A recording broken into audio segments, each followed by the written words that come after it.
جی السلام علیکم، کیا حال ہے سب لوگ؟ خیریت سے ہیں؟ ہم چائنا کے ٹور سٹارٹ کر رہے ہیں اور ہر مہینے ہمارا ٹور جایا کرے گا۔ آئٹنری ہم نے بنا لی ہوئی ہے، ہم آپ کو یہ بتا رہے ہیں کہ اس میں ہم آپ کو کیا کیا دکھائیں گے۔ اور اسد میرے ساتھ ہے، بڑا زبردست نوجوان ہے، یہ ہمارے ٹورس لے کے بھی جاتا رہتا ہے، ٹور ڈیزائن بھی کرتا رہتا ہے، خود اس کو ٹریولنگ کا بہت زیادہ شوق ہے، میں اس سے بڑا انسپائر ہوں۔ یہ پوری آئٹنری جو ہم آپ کو دکھائیں گے چائنا کے اندر، یہ ایکسپلین کریں گے اور یہ آپ کو بتائیں گے کہ کہاں کہاں ہم جائیں گے اور جس جگہ جائیں گے کیوں جائیں گے وہاں پہ۔ تو ایسا شروع کرو، بسم اللہ۔ اس کے علاوہ سر اس میوزیم کے بالکل پاس ہی ایک ہاٹ اسپرنگس، ہاٹ اسپرنگس جسے کہتے ہیں، ہم وہ بھی وزٹ کریں گے۔ بہت ہی خوبصورت گرم چشمے ہیں وہاں پہ، خوبصورت گارڈنز ہیں اور بڑا ہی ٹپیکل اینشنٹ چائنیز آرکیٹیکچر میں بنی ہوئی بلڈنگس نظر آتی ہیں آپ کو۔ ہاٹ اسپرنگس بیسیکلی ہم جسے گرم چشمہ کہتے ہیں، گرم چشمہ، تتا پانی جسے کہتے ہیں ہم، یہ اسکن کے لیے بڑا بینیفیشل ہوتا ہے، لوگ اس کو استعمال کرتے ہیں۔ اور سلفر ہوتا ہے نا اس کے اندر، سلفر ہوتا ہے، بالکل بات، اس کے اندر سلفر ہوتا ہے، اکثر اسکن پروڈکٹس کے اندر بھی سلفر پایا جاتا ہے۔ ہر جو اسکن ہے نا، جی دو چیزیں ہوتی ہیں، یاد رکھو کہ جتنی اسکن کیئرس کی ہیں نا، دو چیزیں، یا اس کے اندر گنے کا رس ہوتا ہے، کیونکہ اس کی وجہ یہ ہے کہ جس کو ہم کیمیکل پیلنگ کہتے ہیں نا، وہ گنے کا ایسڈ یعنی گنے کا جو تیزاب ہوتا ہے اس سے بنتی ہیں، تو یا وہ ہوتا ہے یا پھر سلفر ہوتا ہے اس کے اندر۔ سر اس ہاکنگ جو ہاٹ اسپرنگز ہے، یہیں پہ ایک شو بھی ہوتا ہے جسے کہتے ہیں ٹینگ ڈائنیسٹی شو اینڈ پرفارمنس۔ اب اس کا فوکس جو ہے نا، ٹینگ ڈائنیسٹی کا جو ٹائم پیریڈ ہے اس کے اوپر ہے، تو اس زمانے کے جو انسٹرومنٹس تھے ان کو یوز کرتے ہیں۔ اس کے علاوہ اس زمانے میں جو ٹینگ ڈائنیسٹی میں جو فیشن تھا، ڈریس فیشن تھا، اس طرح کے لباس پہنے ہوتے ہیں، اور کس طرح کی زندگی تھی ٹینگ ڈائنیسٹی میں رائل فیملی کی، اس بیسیکلی اس لائف سٹائل کو یہ ایکٹ آؤٹ کرتے ہیں۔ یعنی 2200 سال پیچھے لے جائیں گے آپ کو بالکل ہسٹری میں لے جائیں گے، 2200 سال پیچھے چلے جائیں گے، آپ کو لے جائیں گے یہ۔ اور اس پرفارمنس کے بعد جو ہے ہمارے اس دن کا اختتام ہوگا۔ اس کے بعد جو نیکسٹ ڈے ہوگا ہمارا، اس کا جو ہمارا پہلا وزٹ ہوگا وہ ایک بدھسٹ سائٹ سے ہوگا، جسے بگ وائلڈ گوسٹ پگوڈا بھی کہتے ہیں۔ پگوڈا بیسیکلی ایک لیڈ جو ہے اسٹرکچر ہوتا ہے، آپ کو آپ کی اسکرین پر نظر آ رہا ہوگا۔ یہ بیسیکلی چائنا، جاپان اور تھائی لینڈ میں بہت پائے جاتے ہیں، اور بھی کچھ کنٹریز میں ہیں یہ۔ ٹینگ ڈائنیسٹی کے دور میں بنا تھا، 7th سینچری میں۔ ایک بیسیکلی منک تھا، اس نے ایک 17 سال ٹریول کیا تھا، اور اس نے کوئی 650 بدھا کے اسٹیچوز اور کافی سانسکرپٹ میں لکھے ہوئے اسکرپچرز جو ہے نا اکٹھے کیے تھے۔ اب اس کو جب واپس آیا تو اس کو پروٹیکٹ کرنے کے لیے اس نے جو ہے نا یہ اس وقت کے ایمپرر سے پرمیشن لے کے یہ پگوڈا بنوایا تھا، اور اس میں ان کو پرزرو کیا ہوا ہے۔ اور اس پگوڈا کی ایک انٹرسٹنگ بات یہ بھی ہے کہ جب آپ اس کے اندر جائیں اور ٹاپ فلور میں جائیں تو آپ کو شیان شہر کے بڑے خوبصورت ویوز نظر آتے ہیں۔ صحیح بات ہے، پینارامک ویوز نظر آئیں گے آپ کو چاروں طرف سے۔ تو اس کے بعد ہی ہم جو شیان کی اولڈ سٹی ہے، اس کی جو اینشنٹ سٹی ہے، اس کی ہم وال کو وزٹ کریں گے، جو چاروں طرف اس کے بنی ہوئے 14 کلومیٹر کی، جو منگ ڈائنیسٹی کا پہلا ایمپرر تھا اس نے یہ بنوائی تھی۔ آج کل جو اولڈ سٹیز میں جو سٹی والز ہیں، ان میں سے یہ بیسٹ پریزروڈ سٹی والز میں سے ایک ہے۔ جب آپ یہ وزٹ کریں گے تو اس کے اوپر اگر آپ جائیں تو آپ چل بھی سکتے ہیں، اگر آپ چاہیں تو وہاں پہ سائیکلز ہوتی ہیں جو آپ رینٹ آؤٹ کر سکتے ہیں اس کو ایکسپلور کرنے کے لیے، یہ بھی ایک آپشن آپ کے پاس موجود ہے۔ یہ اینشنٹ وال وزٹ کرنے کے بعد ہم پھر سٹی کے سینٹر میں جائیں گے، جہاں پہ دو بڑی خوبصورت سی بلڈنگ ہیں، بیل اینڈ ڈرم ٹاور۔ یہ دو بیسیکلی الگ الگ ٹاورز ہیں، ایک کے اندر برونز کی بہت بڑی بیل لگی ہوئی ہے، وہ یوزلی اس کو بجاتے تھے جب دن کا آغاز ہوتا تھا۔ تانبے کے بہت بڑا تانبے کا ہے، ایسا سمجھے کہ تانبے کی بہت بڑی دیگ ہے، جس کو آپ کھڑکائیں گے، اور یوزلی وہ اس کو بجاتے تھے جب دن کا آغاز ہوتا تھا۔ اور جو ڈرم ٹاور ہے اس کے اندر ایک بہت بڑا ڈرم ہے، کچھ چھوٹے ڈرمز بھی ہیں وہاں پہ، وہ مختلف ساؤنڈس کے لیے استعمال ہوتے تھے۔ وہ ڈرم بیسیکلی بجایا جاتا تھا جب دن کا اختتام ہوتا تھا، ڈھول کی طرح ڈھڑل کی آواز آتی ہے، دن کا اختتام ہو گیا سن سیٹ کے وقت۔ لیکن دو کام تھے ان بیل اینڈ ڈرم ٹاور کا، ایک تو یہ کہ time keeping throughout the day, اس کے علاوہ جو ہے جو پبلک ہے نا وہاں پہ موجود، اس سے کمیونیکیٹ کرنے کے لیے بھی اس کو استعمال کیا جاتا تھا، basically specific sounds specific occasions کے لیے۔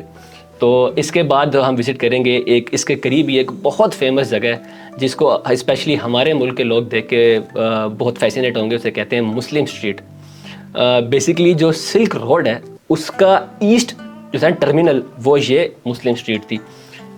کئی مسلم کنٹری سے مرچنٹس اور ٹریڈرز یہاں پہ آئے سلک روڈ کے تھرو، اور وہ ساتھ ساتھ اپنا ریلیجن بھی لے کے آئے، اپنا کلچر بھی لے کے آئے، اور سب سے امپورٹنٹ چیز جو وہ لے کے آئے وہ تھے ان کے کھانے۔ ٹھیک، اور یہاں پہ اب آپ کو صحیح ورائٹی کے کھانے ملتے ہیں، ہر قسم کا کھانا آپ کو یہاں پہ ملتا ہے۔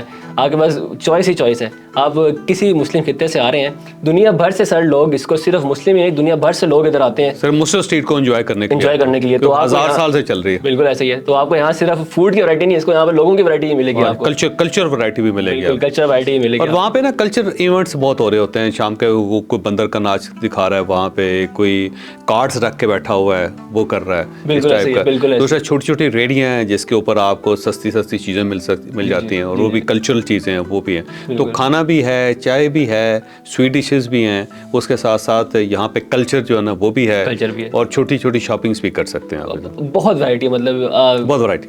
اب یہاں پہ آپ اچھا ٹائم اسپینڈ کر سکتے ہیں. بیسیکلی ایک شیان کا اولڈ کلچر آپ یہاں پہ انجوائے کر سکتے ہیں. 1 کلومیٹر کی یہ اسٹریچ ہے, ایک زمانے میں 10 کلومیٹر کی ہوتی تھی, اب یہ 1 کلومیٹر کی رہ گئی ہے. اور 10 مسجدیں بھی ہیں ادھر, 10 مسجد, کیونکہ یہاں میجر جو پاپولیشن ہے وہ مسلم ہے, تو 10 مسجدیں بھی ہیں یہاں پہ.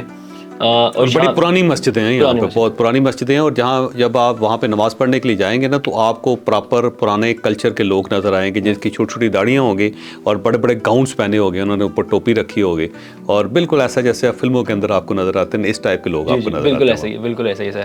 اور وہ جو مسجدیں ہیں وہ بھی, اگر ہماری کنٹری کا بندہ وہاں جائے نا تو اس کو پتہ نہیں لگے کہ مسجد میں آ گیا ہوں میں, کیونکہ آرکیٹیکچر سر چائنیز آرکیٹیکچر ہے سارا, تو بڑی خوبصورت مسجدیں ہیں.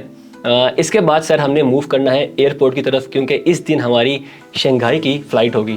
ہاں جی, 2 گھنٹے کی ہماری یہ فلائٹ ہوگی, اور شنگھائی پہنچیں گے ہم. لیکن شنگھائی کی طرف جانے سے پہلے اگر آپ نے ابھی تک ہمارا ٹور بک نہیں کیا, تو آپ کی اسکرین کے اوپر نمبر آ رہا ہے, فوری طور پر ہمارے نمائندے سے رابطہ کریں تاکہ آپ ہمارے اس ٹور کا حصہ بن سکیں. بالکل جی. اب جی شنگھائی کی ہم بات کریں تو شنگھائی چائنا کا سب سے بڑا شہر ہے. 24 ملین لوگ جو ہے یہاں پہ رہتے ہیں, اور 2 کروڑ 40 لاکھ لوگ. اور جو ایک گروس میٹروپولیٹن پروڈکٹ ہوتی ہے کنٹری کی, جو کہ ایک اکنامک آؤٹ پٹ ہوتی ہے کنٹری کی جو پروڈیوس کرتی ہے, اس شہر کی $1.9 ٹریلین ہے. دنیا کا سب سے بزیسٹ اور لارجسٹ پورٹ بھی شنگھائی میں ہے. اس کے علاوہ شنگھائی میں کافی بیسٹ جگہیں ہیں وزٹ کرنے والی, اور وہ سب جگہیں ہم نے اپنی سائٹنری میں شامل کر دی ہیں. پورا ایک فل ڈے ٹور ہوگا جس کا ہم آغاز کریں گے. ایک وہاں پہ بہت خوبصورت واکنگ کے لیے ایک ٹریک ہے جسے کہتے ہیں دا بونڈ. دا بونڈ جو ہے بیسیکلی ایک ایسا واکنگ ٹریک ہے, دنیا بھر سے لوگ اس پہ چلنے آتے ہیں. وہ صرف اس لیے کہ آپ چل رہے ہوگے تو آپ کی رائٹ سائڈ پہ جو ہے پوری اسکائی لائن ہوگی شنگھائی شہر کی, اور آپ لیفٹ پہ دیکھیں گے تو آپ کو اولڈ آرکیٹیکچر ملے گا, جس میں چائنیز بھی, اور کیونکہ ویسٹرن انفلوئنس رہا ہے یہاں پہ, یورپین انفلوئنس رہا ہے, وہ والا آرکیٹیکچر بھی آپ کو دیکھنے کو ملے گا. تو بالکل شہر کے درمیان ایک گلی ہے جس کے دونوں سائڈوں پہ آپ شہر ایک سائڈ پہ آپ فیوچر دیکھ سکتے ہیں یا پریزنٹ دیکھ سکتے ہیں, دوسری سائڈ پہ آپ پاسٹ دیکھ سکتے ہیں. بالکل ایسا ہی ہے. اور سر یہاں پہ تو کافی موویز کی شوٹنگ بھی ہوتی ہے, کیونکہ یہاں پہ سینری بہت زبردست ہے. اور اس کے علاوہ اس کے ساتھ سے ایک ریور گزرتا ہے جسے ہانگ پو ریور کہتے ہیں. یہ بیسیکلی شہر کو 2 حصوں میں تقسیم کرتا ہے, ایسٹ میں اور ویسٹ میں. جس دن سر ہم یہاں پہنچیں گے پچھلے دن, اس دن رات کے وقت ہم اس ریور میں نائٹ کروز بھی دیں گے, تاکہ جو اسکائی لائن کی لائٹس ہیں اس کو لوگ انجوائے کر سکیں, کیونکہ اس نائٹ کروز کے لیے بھی دنیا بھر سے لوگ آتے ہیں. بہت خوبصورت جو ہے نا فوٹوجینک اپرچونیٹیز آپ کو وہاں مل سکتی ہیں. دا بونڈ کے بعد ہم جی وزٹ کریں گے نانجنگ روڈ, جس کو نانجنگ اسٹریٹ بھی کہتے ہیں. اگر دنیا کی ہم 5 بیسٹ شاپنگ اسٹریٹس کی بات کریں نا, تو یہ ان میں سے ایک ہے. 600 سے زیادہ بزنسز ہیں یہاں پہ, اور پرانی سے پرانی دکان بھی یہاں ملے گی آپ کو, بڑے سے بڑا شاپنگ مال بھی ملے گا, اچھے سے اچھا ہوٹل بھی ملے گا. سر ایک دکان ہے یہاں پہ, وہ 1848 سے چل رہی ہے. 1848 سے بہت پرانی ہے. اور صرف یہ ایک ہی دکان نہیں, اس سیم ٹائم پیریڈ میں 10-15 اور بھی دکانیں ہیں جو ابھی تک یہاں پہ ایگزسٹ کرتی ہیں, پونے 200 سال سے تو چل رہی ہیں ابھی تک. وہ بس اس کو امپروو کرتے گئے, لیکن اوریجنل اونرز وہی ہیں, اور شاپ کا نام بھی وہی ہے جو تب تھا. جیسے جو جیولری شاپ ہے 1840 اس کا نام ہے لا فینگ, ابھی بھی وہی شاپ ہے, وہ چینج نہیں ہوئی. اس کے علاوہ سر یہاں پہ ایک بہت پرانا اور لارجسٹ میوزیم بھی ہے جس میں برونز کا کام دکھایا گیا ہے. اس نانجنگ اسٹریٹ کے بعد جی ہم موو کر جائیں گے ایک بہت ہی خوبصورت جگہ یو گارڈنز. آپ اس پورے شہر کا وزٹ کریں اور پھر آپ یو گارڈن میں آ جائیں گے نا, آپ کو لگے گا کہ دنیا ہی بدل گئی ہے. بالکل اس جو میٹروپولیٹن شہر ہے اس سے بالکل ڈفرینٹ لک ہے. بہت ہی خوبصورت گارڈنز ہیں یہاں پہ, بہت خوبصورت کوئی پونڈس ہیں جس میں وہ رنگ برنگی مچھلیاں ہوتی ہیں. آپ نے دیکھا ہوگا اکثر ویڈیوز میں, جاپنیز ویڈیوز میں کوئی فش ہوتی ہے, وہ کافی ہیں یہاں پہ. یہ بیسیکلی سر ایک گورنر تھا کنگ ایمپائر کا, ڈائنسٹی کا. اس نے اپنے بیسیکلی والد صاحب کے لیے بنایا تھا, ان کی اولڈ ایج کے لیے, تاکہ وہ جو ہے نا یہاں پہ رہے, اور پیسفل انوائرمنٹ ہے یہاں پہ. اس کے علاوہ یہاں پہ سارے 5 ٹن کا جو ہے جیڈ سٹون پڑا ہوا ہے.